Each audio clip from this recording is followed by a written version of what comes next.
ঈদের আনন্দ উদযাপনটা বেশ মজা লাগছে, অনেক আনন্দ পাচ্ছি, সবাইকে নিয়ে অনেক অনেক আনন্দ করে আজকে আমাদের দিনটা ঈদের দিনটা পার করছি। সো বন্ধুগণ, এই যে দেখুন আমার বন্ধুগণ সব বসছে, দই মিষ্টি খাওয়া অলরেডি শুরু হয়ে গেছে মনে হইতেছে। আমি মোহাম্মদ সেলিম, হ্যাঁ পলাশের বন্ধু।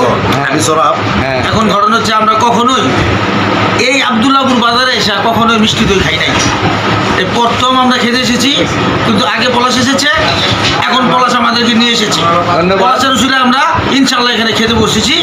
আপনারা সবাই আমাদের জন্য দোয়া করবেন। আমরা আবদুল্লাহপুরে আসছি মিষ্টি দই খেতে। তো এখানে এসে আজকে প্রথম আসছি আমরা। গরম মিষ্টি, এই গরম গরম মিষ্টি দিছে, দই দিছে, মাশাআল্লাহ আল্লাহ দিল, আলহামদুলিল্লাহ অনেক ভালো, এত সুস্বাদু। আপনারা যদি আসেন, মানে যদি খান, তাহলে বুঝতে পারবেন যে এখানকার দইটা কত স্বাদ। ইনশাল্লাহ আসবেন। ঈদ মুবারক। ধন্যবাদ পলাশ।